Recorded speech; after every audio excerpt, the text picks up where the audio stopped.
Jamaah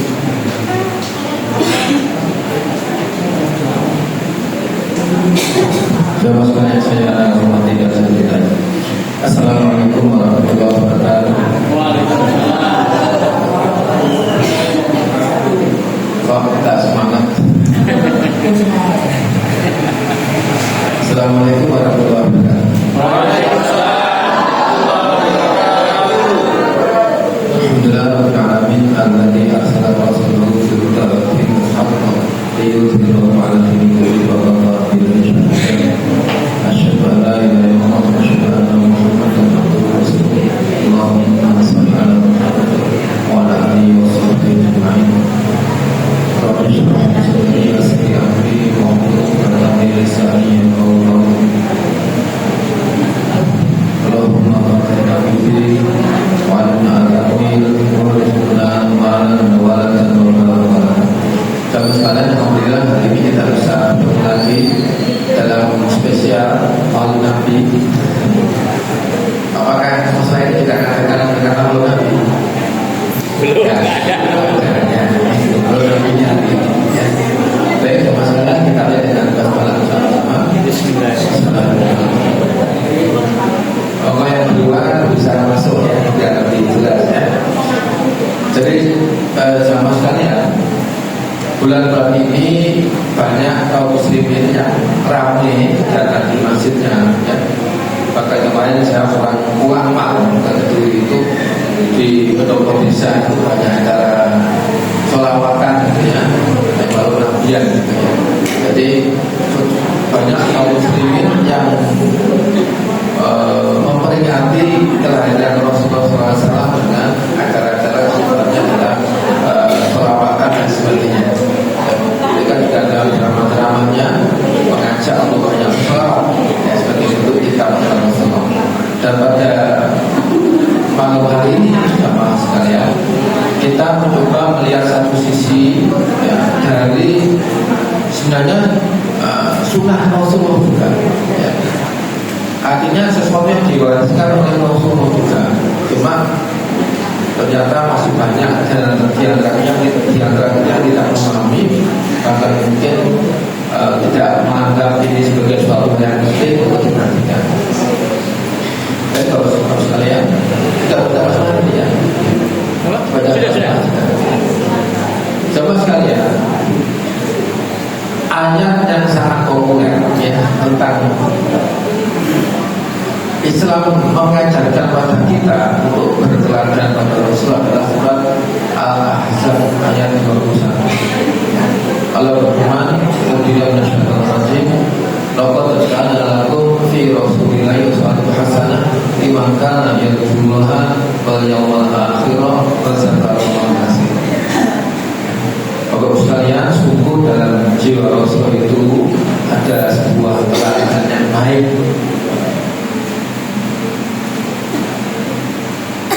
Buat siapa? Limakana yarjullah, pada orang-orang yang ingin bertemu dengan Allah. Artinya bertemu dengan Allah itu bisa dalam makna di dunia ya. Dia bertemu dengan Allah dalam aktivitas dia zikir pada Allah, ingat pada Allah, beribadah pada Allah, ataupun dalam konteks jangka panjang adalah keinginan agar kelak dia bisa masuk pada surganya ya, dengan mengikuti apa yang berada yang diterangkan oleh Rasul.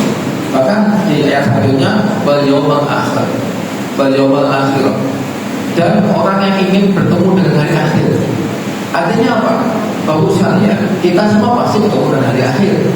Artinya kita pasti akan mati, gitu ya. Nanti akan kita dihisab di hari akhirat, dan kita akan tentukan nanti apakah Allah itu kepada kita masuk ke surganya, atau Allah masih menghendaki kita untuk digembleng dulu di nerakanya karena ada beberapa kemaksiatan atau kesalahan atau dosa-dosa kita yang lebih besar dibandingkan ketaatan kita pada Allah. Tapi Bapak sekalian, ini menegaskan bahasanya di dalam diri Rasulullah itu ada keteladanan bagi mereka yang ingin kelak di akhir akhirat itu bertemu dengan dunia. Ya, yang terakhir adalah keteladanan kepada orang-orang yang ingin berzikir pada Allah. Artinya untuk sekalian, Rasulullah itu mengajarkan banyak hal yang dengannya ketika kita beruswatu, ya, beruswatu padanya itu peluang kita untuk kelak ketemu dengan Allah di surganya. Kita di yaumul akhir juga bertemu dengan ridho Allah, dan di dunia ini kita banyak-banyak berzikir dan beribadah kepada Allah.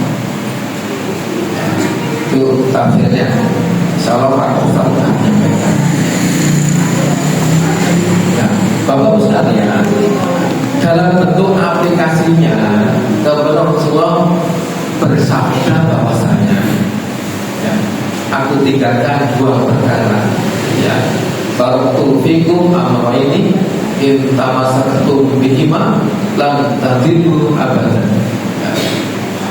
Aku tinggalkan untukmu dua perkara yang kalau engkau itu berpegang teguh pada dua perkara itu, maka kau tidak akan tersesat selama-lamanya. Dan dua perkara Bapak sekalian yang diwariskan pada kita adalah kitab Allah Al-Quran dan sunnah Rasulullah, sunnah Rasulullah. Itu jaminan bahasanya kalau kita mau berpegang teguh pada dua itu, maka tidak akan tersesat selama. Saya yakin Pak Ustaz sudah membahas masalah ini. Nah, Bapak sekalian, kalau ini kemudian kita perjelas lagi bahwasanya ketika Rasul mengatakan aku tinggalkan sunnahku, gitu ya, yang dengannya engkau tidak akan tersesat selamanya, itu nyata para ulama menjabarkan sunnah Rasulullah itu ada tiga. Pertama adalah sunnah qauliyah, artinya apa-apa yang Rasulullah ucapkan, ya. Kemudian sunnah fi'liyah, apa yang Rasulullah wariskan berupa perbuatan-perbuatan yang para sahabat dulu melihat dan mencontohnya, termasuk kita. Dan Bapak sekalian, ada kita sebut dengan sunnah taklidiyah. Sunnah ketika Rasulullah itu membiarkan sebuah aktivitas yang dilakukan oleh para sahabat, artinya itu boleh dilakukan.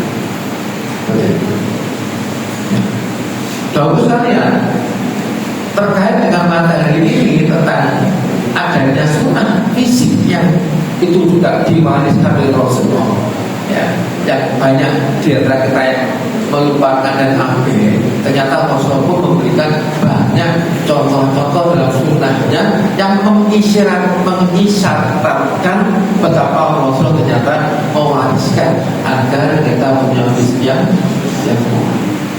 Baik, coba kita perhatikan satu-satu. Pertama sekalian, ya, sunnah qauliyah. Rasulullah mengucapkan sebuah kalimat, al-mu'minul qawiyyu khairun wa habbu ilallah minal mu'minil dhaif wa fi kulli khair. Bahasanya Bapak sekalian, mukmin yang kuat itu lebih baik dan lebih dicintai oleh Allah dibandingkan mukmin yang lemah. Dan pada keduanya ada kebaikan. Artinya apa?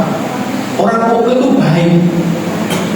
Orang kalau dia mukmin itu baik, baik dia punya fisik yang kuat ataupun punya fisik yang lemah, itu dua-duanya baik. Tetapi orang yang mempunyai kekuatan itu lebih dicintai dan lebih baik, ya, di hadapan Allah. Ya. Makanya untuk sekalian,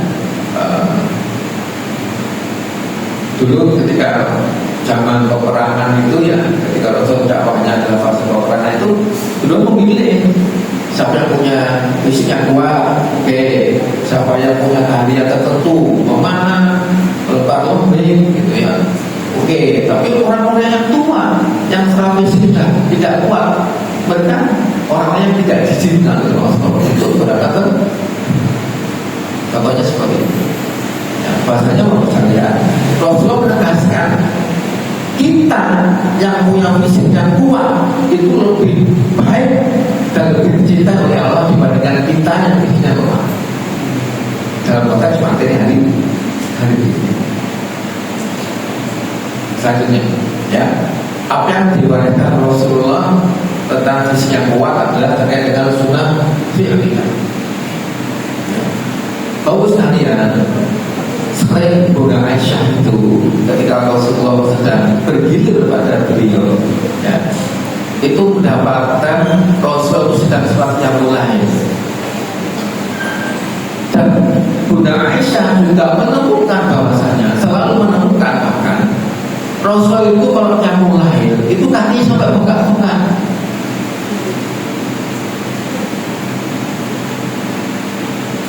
Kira-kira lama atau sebentar itu? Jadi saya punya cerita yang unik gitu ya, ketika mungkin sudah saya ceritakan ya, ketika kemarin itu ada sahabat yang nanya pada saya ketika kita menunggu komat-komatnya subuh itu, ya, selepas malam yang mulai atau Qadar itu, ya, Pak Heru, Anda tuh kok berdiri lama sekali, yang dibaca itu apa? Saya tersenyum karena tidak penting apa yang saya baca. Okay? Kalaupun saya hanya punya pelakul Allahu ahad, saudapan berkali-kali, yang nanti saya katakan 3 kali Allahu ahad setara dengan kata 30 juz ya. Yang jadi pertanyaan di saya itu, aku kok kuat berdiri lama? Ya, maka disebutkan terbesit dalam hati, ya nanti kita bikinkan materi ini. Kenapa kalau kita kuat berdiri lama? Sama dengan ini. Dan tunggu sekalian, ketika Rasulullah ditanya oleh Bunda Aisyah pasca beliau salam gitu ya, ya Rasulullah, apa yang kau perbuat? Ya, tentu dengan lembutnya seorang istri yang cinta pada suaminya ya. Baik Rasulullah, apa yang engkau perbuat sedangkan dosamu yang telah lalu dan yang akan datang telah diampuni oleh Allah. Jadi Rasulullah itu sekalian mendapatkan wahyu surat Al-Fatir yang Rasulullah sangat bergembira sekali, karena di awal surat itu Rasulullah mendapatkan wahyu yang menyatakan dia diampuni dosanya yang sebelum dan akan datang. Jadi ketika beliau menerima wahyu itu wajahnya berseri-seri. Dan ketika kembali pada kisah ini, Rasul menjawab, "Wahai Aisyah, bukankah seharusnya aku menjadi hamba yang banyak bersyukur?" Jadi pada Rasulullah yang mulainya itu karena syukur pada Allah. Kalau kita yang mulai kalau saya punya masalah, gimana? Gitu. Pengen duwe bojo sing ayu, ya mulai. Pengen utangin dan sahur, ya mulai. Punya masalah, semangat yang mulai. Padahal kalau tidak ada problemnya, jarang-jarang yang mulai. Bahkan ada salah kiai yang mengatakan, lu jarang yang mulai. Mungkin mendengar dari masyarakat ya, ada seorang ulama yang terkenal gitu, mengatakan, aku jarang yang mulai. Padahal Rasulullah memberikan contoh, bahasanya ibadah yang dia lakukan yang terwakili dengan yang mulai ini adalah sebagai wujud rasa syukurnya kepada Allah. Jadi sekalian, ketika kita tuh kuat beribadah, itu dalam rangka kita bersyukur pada Allah atas nikmatnya telah Allah berikan pada. Nah makanya pertanyaan saya, muslah ini sudah dijadikan ramai nggak tahun ini? Sudah.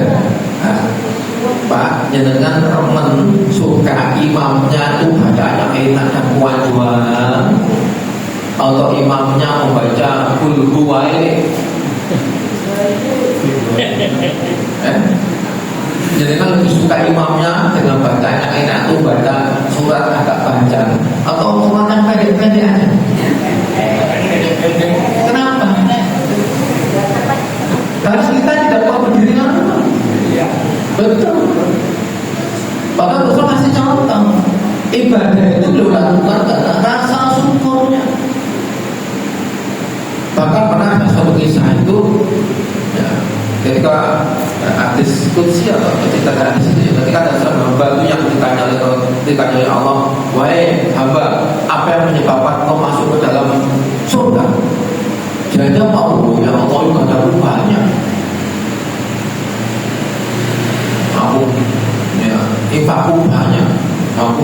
ini, nyumbang ini. Ya.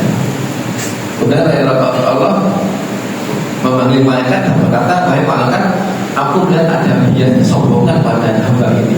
Coba wahai malaikat, engkau timbang antara amal soleh yang dilakukan hamba ini dengan banyaknya nikmatku yang aku berikan pada hamba ini. Ternyata sekalian, tidak ada artinya ibadah yang dilakukan oleh hamba itu dibandingkan nikmat yang Allah berikan pada ada sekalian. Mungkin kita merasa tidak banyak ya nikmat yang diberikan Allah pada kita karena kita tidak tahu. Bahkan Allah menyatakan, "Oh bila bersyukur wa in ya'budu nikmat Allah ila tuhsuha," dan jika engkau mencoba menghitung nikmat Allah tidak akan sanggup. Makanya Rasulullah memberikan contoh bahasanya ibadah yang dilakukan dengan rentang yang lama itu adalah bagian dari bersyukurnya dia pada Allah. Makanya kalau kita ibadahnya sudah sepele-pele aja, nah imam ini tahu-tahu dirasani gitu ya, walaupun tak cuma menyediakan kursi sehingga kuatnya dulu, tapi intinya sebenarnya misalnya ketika ibadah kita itu betul-betul kita bertemu dengan Allah itu dengan suasana yang ya tumaninah bahasanya, sholatnya dengan lama dan sebagainya, itu kita sedang bertemu dengan Allah dan bertemu dengan Allah itu kita akan merasakan nikmat kita ketika kita lakukan dengan sedikit dalam malam. Makanya sekalian, Rasul berikan contoh. Rasul kuat berdiri untuk menunjukkan rasa syukurnya pada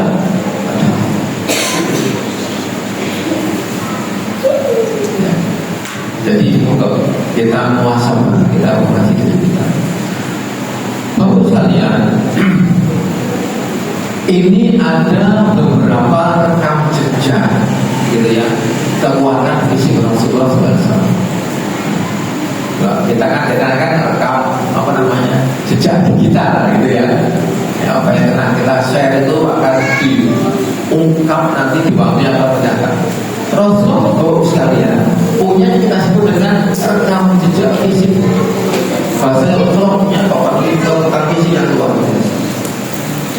Yang pertama, beliau adalah penggembala kambing di padang pasir.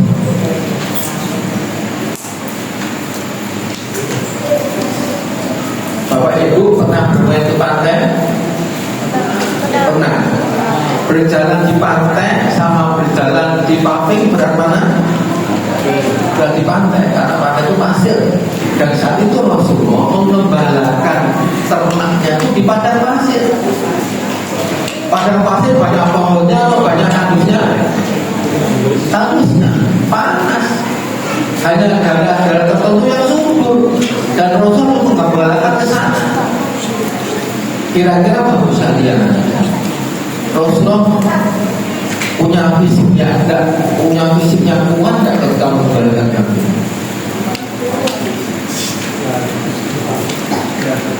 Bapak caranya kejenengan, siapa yang pernah rambang godong-godongan kanggo ternak? Punya ternaknya Pak? Tidak ada. Ramban itu ramban ya. Pernah tak kita pasang ramban? Pada ramban itu menunjukkan bahwa pohon cuma angkat saja, jalan yang turun. Itu butuh usia yang turun. Rasulullah Bapak sekalian, di usia yang ke-8 tahun, ya, beliau ini dulu kita pelajar nggak ya? Layangan, bobak sodor, ya, layangan itu kalau sih menang sih pelajar banter, mau main ini Pak. Sebenarnya banter, layar buta layangan itu nggak kayak kotek ini, nggak kayak gala itu. Kira-kira sih menang fisik si kuat atau fisiknya lemah? Ya Pak. Sekarang anak-anak kita hanya membuka layangan Pak. HP.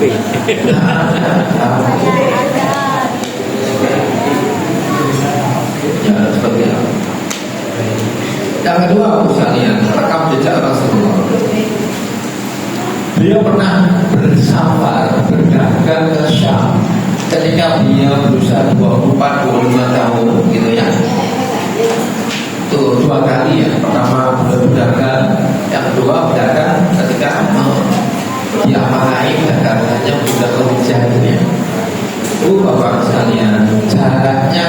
1240 km.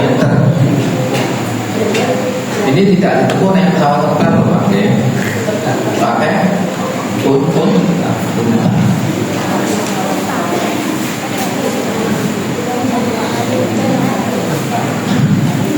Dan ada yang saya belum, saya nggak ikut. Ada yang ikut gerak jalan Mojokerto Surabaya sini. Iya. Ngantar.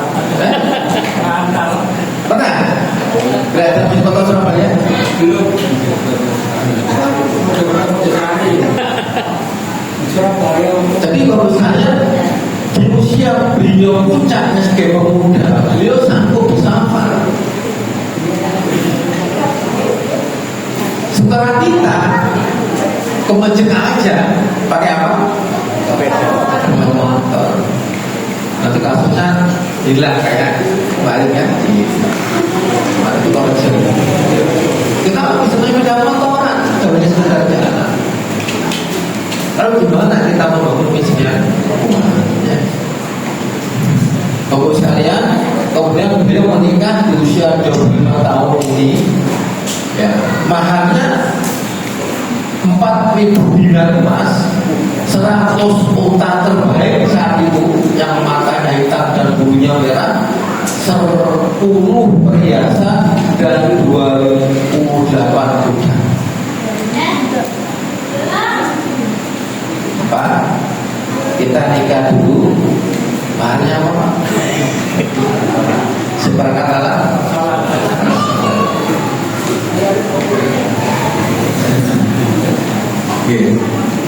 Kita bisa bayangkan di usia beliau menikah, beliau punya kekayaan seperti itu.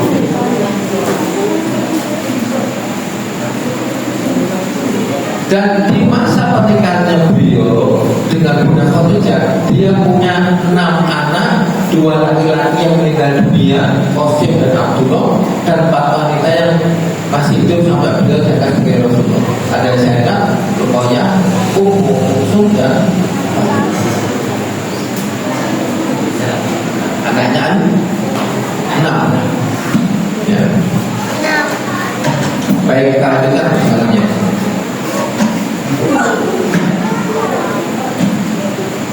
Rasulullah sekalian itu ternyata seorang petarung bulan. Jadi ada seorang bernama Rukana, ya, Abdul Yasid bin Hisham, badannya tinggi besar petarung. Ya. Ini saya dapat dua versi ya, ceritanya, tapi saya ambil versi yang satu ya. Jadi dia itu seorang musyrik, Pak. Dia masih kafir. Ya. Dia juaranya bulan di Mekah saat itu.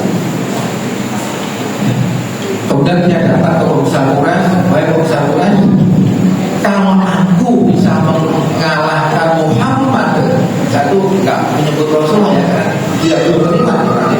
Kalau aku bisa mengalahkan Muhammad, baik urusan Quraisy, aku akan permalukan dia, akan aku banting dalam bulan itu karena aku tidak terkalahkan. Kira-kira kau kasih aku lagi apa? Ya karena orang Quraisy saking tingginya kalau Rasulullah, oke, aku kasih, kamu akan kasih adanya. Maka menurut saya, pokoknya bukan datang pada Rasulullah Muhammad dan menantang bulan. Terus sekalian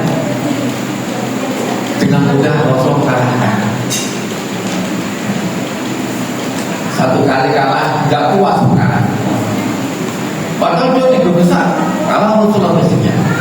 Juara bulan di Makkah. Ya. Penasaran, tahun lagi yang kedua, dibantu lagi nama Rasul, kalah. Ya, kayak dengan pertandingan UFC kalah. Ya, jadi kayak Habib gitu ya, atau Islam Kaca gitu ya, atau yang terakhir sama Kasmat gitu ya, 3-5 ronde gitu ya, ronde di bawah tik gitu. Jadi seperti itu. Enggak puas lagi tahun yang ketiga kan, ronde ketiga, tebak lagi sama. Lalu berkata, wah enggak, terimalah Pak. Dia nggak mau. Baru karena kalau pohon itu aku panggil dan dia datang ke sini, kamu mau nggak beli bangunan aku? Mau ya, ya mau ya Muhammad. Maka dipanggil pohon itu dan pohon itu bisa berjalan. Ini mujizat yang tidak pernah diceritakan ya.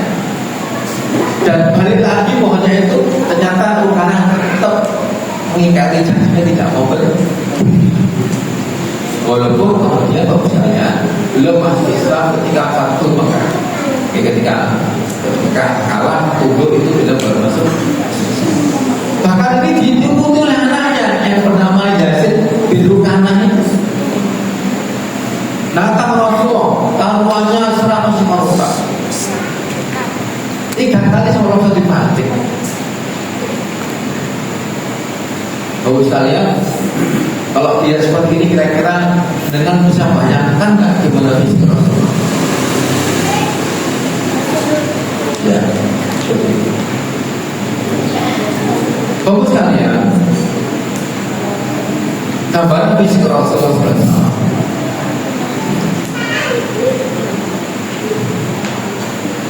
Hadis riwayat At-Tabrani ya dinyatakan bahasanya Rasulullah itu berdada lebar antara perut dan dadanya berukuran sama atau rata. Lembut. Coba jangan berdiri, kira-kira dada Anda, maaf ya, dengan perut Anda itu yang menonjol dadanya atau perutnya atau rata?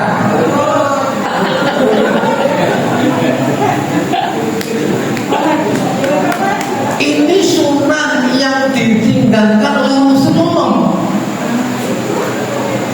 Bukan hanya sekedar kisahnya tentang kekuatan beliau, tetapi Rasul sudah memperlihatkan bentuk fisiknya yang diceritakan oleh sahabat.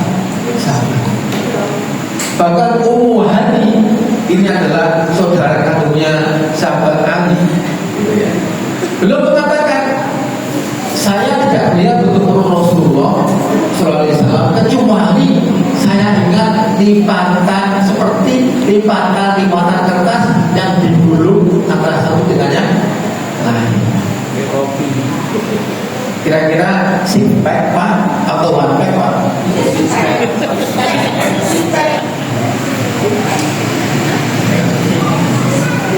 Jadi ini sunnah. Kita punya perut yang langsing, simpek itu sunnah. Tapi kenapa kita ambil di dalam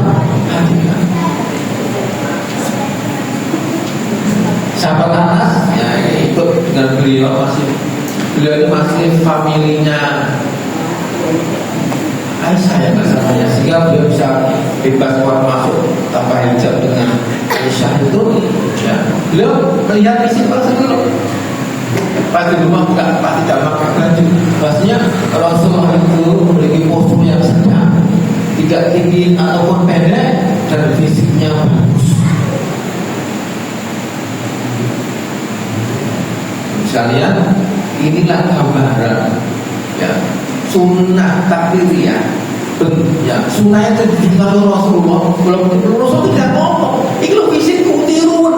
Enggak.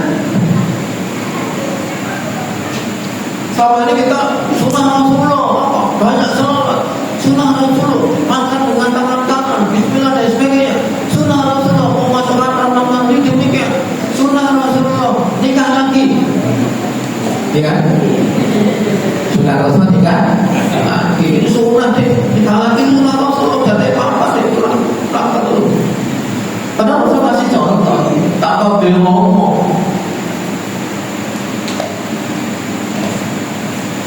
Saya tidak tahu sekalian, apakah kita tidak tahu atau kita tahu terus apa? Kalau kita mencinta pada Rasulullah, kita menerima Rasulullah, kita bersyahadat pada Rasulullah, seharusnya ini menjadi perhatian. Nah, kayak ini lagi dulu. Ya, ini Habib, ini sama kaca, ini sama angkalan ya, angkalan ini Hamzah. Kita berbangga karena pertarungan Dagestan Muslim menguasai merajai laga. Tapi jangan lihat menangnya, lihat fisiknya kayak gitu lah. Rasul itu jago bola, dia kalahkan petarung terbaik di Mekah saat itu. Digambarkan fisik Rasul seperti inilah minimal. Dadanya lebar, perut dengan dadanya rata, dan kata Wali ini ada gundungan-gundungan kertas kayak gini.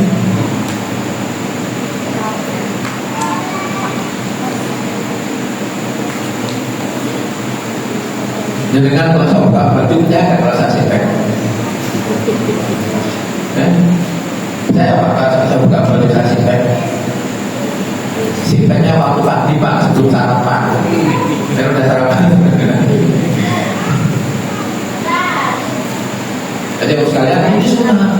Jadi sunnah itu bagus. Banyak sholawat bagus. Banyak yang mulai bagus. Sunnah-sunnah Nabi dijelaskan, nah bagus. Tapi ada sunnah fisik Rasulullah itu juga sunnah. Tunggu sekalian, rekam jejak Rasulullah yang lain adalah dia pernah diboykot selama 3 tahun. Kayak Palestina sekarang itu loh Pak, diboykot ya. Kan kurus sekali. 3 tahun Pak, gak sekedar sehari 2 hari. 3 tahun kalau beliau fisiknya gak kuat ya kalah. Dan salah satu yang kalah fisiknya adalah enggak ya, udah Khadijah itu meninggal setelah boykot. Tapi boykot itu mempengaruhi fisik udah Khadijah. Artinya beliau sakit ya Pak. Tahu sekalian, ketika pas hijrah ke Madinah yang jaraknya 45 km, 450 meter, beliau lakukan dengan naik onta selama 15 hari. Jadi kan yang mungkin sudah haji, sudah umroh, naik bis kan, dulu naik onta 15 hari. Mereka butuh fisik yang kuat kan? Jangan kan sekarang Pak, saya sudah motoran, sini Surabaya ya Pak gitu Pak.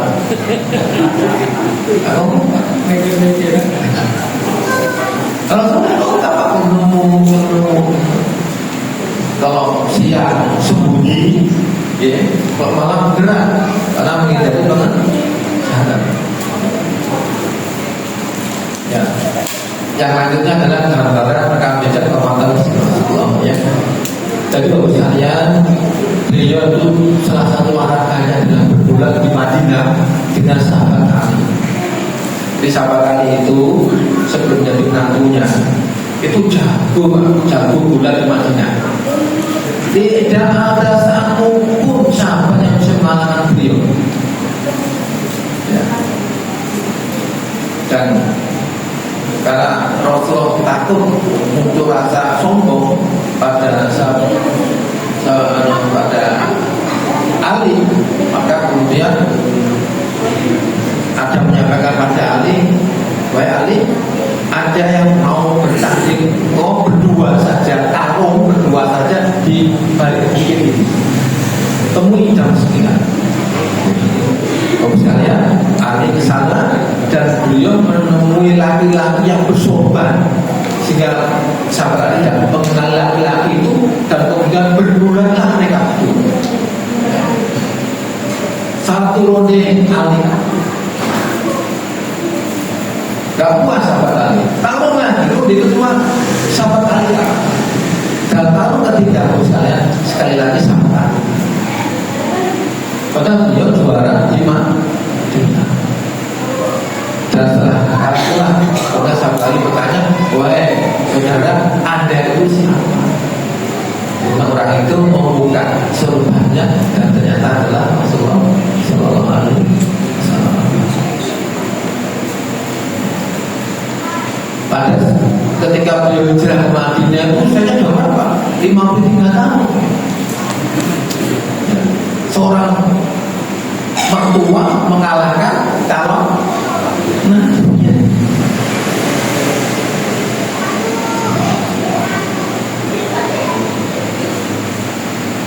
Dengan membawa bisa juga sama menantu Yang delapan sekalian, bahasa Rasul itu pernah memecah batu di perang Khandaq. Jadi sekalian ini gambarnya, ya. Ini adalah pasukan Rasulullah. Jadi di belakang ini banyak bukit-bukit. Yang dengan banyak bukit-bukit itu akan membantu Rasulullah, jadi Madinah, jika tidak ada serangan dari belakang, jika Rasulullah hanya menghadapi musuh yang dari depan. Kemudian sahabat Al-Farisi menyarankan membuat panen untuk menahan serangan sekutu orang musyrikin saat itu. Misalnya yang kita baca panennya.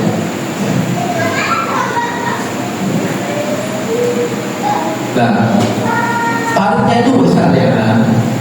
Panjangnya adalah 5,5 kilometer. Ini saya bayangkan Pak, 5,5 kilometer. Lebarnya 4,62 meter dengan pertimbangan kuda tidak bisa melompat. Dalamnya orang kalau nyemplung itu kangelan munggah Pak. Dalamnya adalah 3,23. Ada yang pernah ikut menggali kuburan? Ada sih. Pernah ikut gali kubur? Yang pernah ada Pak? Oh, balik ini ya tanah ke makam itu aja udah boyong kan Pak? Loh, duduknya. Padahal cuma berapa? Ini dilakukan sepanjang ini Pak. Kita kerja bakti aja si ikut terus boyongan banyak makanya seperti itu. Nah satu-satu sekalian ada batu, jadi akhir kerja itu ada batu yang tidak bisa dipecah oleh para sahabat. Batu ini bisa membuat pasukan musuh melompat dan naik. Tidak ada yang sanggup memecah. Rasulullah datang ambil palu, mengucapkan basmalah dan takbir, sekali pukul, ya, pecahlah batu. Pernah pecah batu Pak? Pernah pecah batu? Saya kan lihat orang-orang yang percaya pecah batu itu masuk. Itu kata di sini. Yang ke-9 yang maaf mungkin berikutnya Rasulullah itu dalam peperangan masa hijrah Bapak sekalian, beliau melakukan 27 kali peperangan. Perang pertama adalah perang Badar di tahun kedua Hijriah, yaitu usia 55 tahun, dan perang terakhir adalah perang Tabuk di 9 Hijriah saat beliau berusia 62 tahun. Dan Rasul sekalian manusiawi sekali kalau berperang yang pakai baju perang Pak, dari besi untuk melindungi serangan musuh. Dan ini tentu berat ya.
melihat tentara yang berpendidikan itu bawa ransel, ya, bawa senjata, ya itulah Pak perang itu.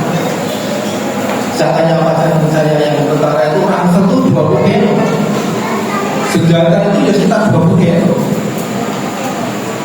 Ada beberapa pasien tentara yang kena nyeri punggung kita tanya, dan itu tidak hanya jalan, lompat dan sebagainya. Jadi Rasul lakukan ketika beliau Bapak sekalian, selanjutnya adalah rekam jejak pernikahan Rasulullah SAW. Rasulullah selama hidupnya punya istri, ada yang bilang 10, ada yang bilang 11. Ya, yang pertama adalah Bunda Khadijah, beliau wafat. Ya. Kemudian setelah beliau Khadijah wafat, Rasulullah menikah dengan Saudah, ya seorang janda tua yang ditinggal suaminya yang mati saat hijrah ke Habasyah. Jadi pernikahan Rasulullah sekalian ada faktor memang kebutuhan sebagai laki-laki pada pernikahan beliau yang pertama, yang kedua adalah pernikahan politik, ya karena untuk menyatukan pasca peperangan ada pertimbangan akhwat, ya, sehingga hal ini membuat terjadi pernikahan yang luar biasa gitu. Kemudian Rasulullah pasca hijrah menikahi Aisyah ketika berusia 9 tahun.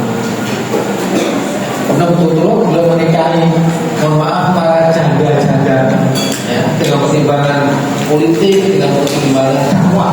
Misalnya ada yang berusia 22 tahun ketika beliau berusia 58 tahun, ada yang berusia 30 tahun ketika beliau berusia 50 tahun, ada yang berusia 29 tahun, ada yang berusia 38 tahun, ada yang berusia 20 tahun, dan ada yang berusia 34 tahun, bahkan ada yang berusia masih 17 tahun saat beliau berusia 62 tahun.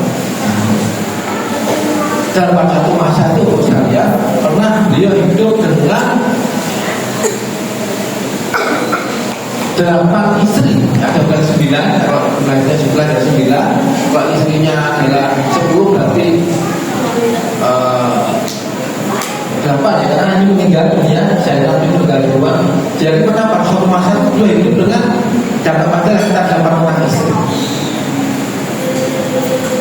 Beliau punya mantu istri 8 orang yang jatahnya Saudah dikasihkan pada Aisyah.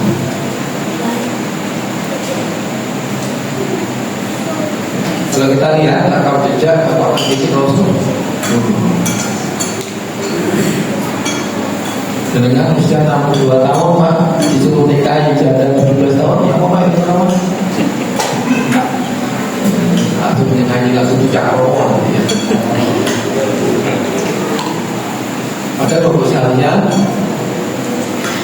ini khususnya sudah menikah ya, ini khusus sudah menikah, tapi yang masih bujang ini ada sebuah pelajaran ya. Dari Anas bin Malik menyatakan bahwa Rasulullah pernah bersabda, ya, ketika seorang suami menggauli istrinya, maka hendaknya ia memberikan fal yasdurha, ya, cinta dengan tulus dan keperkasaan. Dan kemudian ketika suami telah menyelesaikannya, menyelesaikan hajatnya, maka janganlah terburu-buru untuk mengakhiri sebelum istrinya menuntaskan hajatnya juga. Yes. Ketika Pak ketika artinya sebagai laki disebutkan fal yasdurha adalah sungguh-sungguh perkasa dan menggaulinya dengan cara yang baik. Ya, ini tafsirnya Abdul Rauf Al-Nawawi.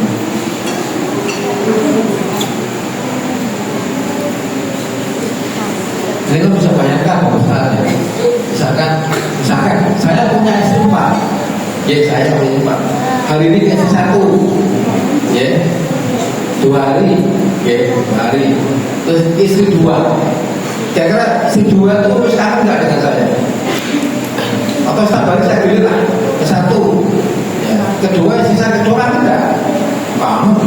Terus ketiga, ketiga kamu tak dengan saya. Kamu dia nunggu 3 hari katanya. Ya kasih 4. Ketika sempat dikasih dia pada saya. Kan nunggu lama. Sudah istri saya ke 1 udah nunggu 3 hari. Saya balik istri ke 1. Ya, kamu balik ke saya. Nah kan gimana saya? Apa harus minum STM setiap hari? Sementara sekalian, Rasulullah memberikan contoh seorang laki, seorang suami yang baik seperti apa. Sementara beliau diberi hak khusus oleh Allah. Hanya khusus pada Rasulullah. Beliau punya istri yang pernah semasa dengan beliau itu sekitar 8 orang. Maka kira-kira kuat gak bisa?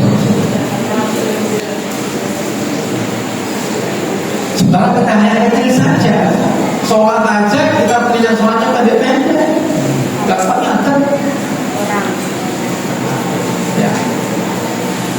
Jadi sekalian, wama kalau cinta hilal, berinsan hilal yang dulu bahwasanya Allah itu tidak menetapkan dan tidak aku ciptakan jin dan manusia kecuali untuk beribadah.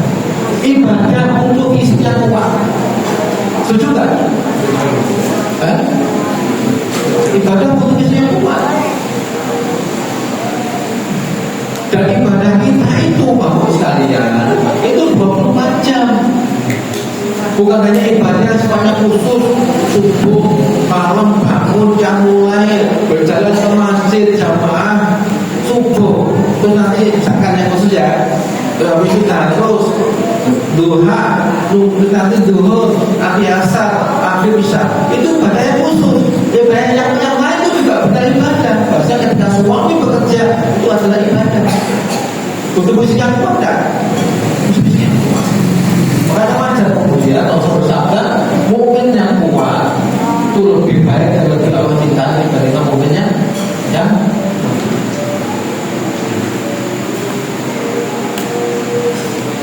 kau sekalian. Rasulullah mengisyaratkan pada kita bentuk-bentuk olahraga. Pertama adalah jalan kaki. Ketika sahabat itu berebut untuk membangun rumah di sekitar Masjid Nabawi, Rasul menolak. Tidak apa-apa kamu tidak jauh dari rumah jauh tidak apa-apa. Ya Rasul aku tidak akan sholat zaman denganmu. Ya Rasul aku ingin sholat taklim kaji denganmu ya Rasul. Rasul menolak tidak. Kamu tetap tinggal di tempatmu aja. Kamu dapat keberkahan karena apa? Satu langkah adalah menghapus dosa. Betul kan ya? Nanti kan ya Pak. Satu langkah adalah apa? Barang siapa yang berangkat ke masjid dalam musim berwudu, maka satu langkah adalah kebaikan, satu langkah adalah menghapus. Setelah kita hendak ke masjid, masjid kan dan masjid suwi kok, masjid suwi kita tidak apa-apa. Padahal jalan kaki itu bagian kita untuk menumpuk. Jadi secara Rasulullah sebenarnya kita usul jalan kaki akan sehat. Dan manfaat jalan kaki luar biasa. Kedua, berlari. Rasulullah itu sering berlatih lomba lari dengan Aisyah.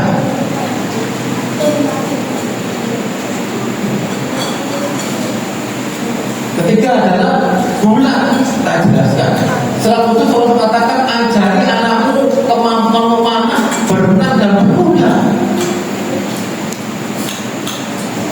Memanah itu menurut saya, ngomongkan busurnya itu benar tak? Berenang itu misinya kuat. Berenang itu sampai tak? Capek. Butuh misinya kuat. Naik kuda itu butuh keseimbangan tak? Butuh keseimbangan, butuh misinya kuat. Sebenarnya ada isyarat-isyarat Rasulullah yang menuntut sebenarnya agar umatnya punya visinya.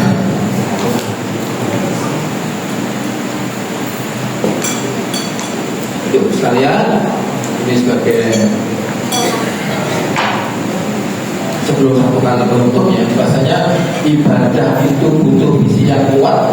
Kita diciptakan oleh Allah itu tidak ada untuk ibadah, dan ibadah butuh visi yang kuat, dan visi yang kuat identik dengan tubuh yang kekal dan bermanfaat. Dan nanti untuk sekalian, kita itu harus berikhtiar, aktif, bukan pasif. Dalilnya jelas. Kita harus aktif berikhtiar agar kita punya kualitas hidup yang lebih baik. Agar apa? Agar kita bisa beribadah dengan lebih baik lagi sampai di akhir batas umur nanti. Ya Allah, mau mulai lagi sebentar terus sikil kesel, ya kan? Pokok siti harus boyokan. Ngaji dulu harus boyo boleh sadar. Mas Bu, sopo sih sadar aja kok Bu? Itu urusannya. Kemarin redaksi saya adalah kita itu sebatas berikhtiar syahani. Karena dalilnya jelas. Di kemarin redaksi saya itu kan kita itu sebatas berikhtiar syahani redaksinya. Kita tuh harus berikhtiar. Apa? Agar kita punya pola hidup yang lebih baik. Percuma kita punya 24 jam kalau melihat kita tuh antri berobat kayak gini. Kenapa kita butuh visi yang kuat? Agar kita bisa beribadah lebih baik sampai di akhir batas umur nanti. Ampun, jelas. Urusannya Rasulullah menyunahkan umatnya baik laki-laki atau perempuan punya visinya. Semoga bermanfaat sekalian. Mohon maaf ada kalimat yang tidak berkenan. Kalau ada kesalahan dalam tulis pribadi, kalau ada kebenaran semata dengan dari Allah.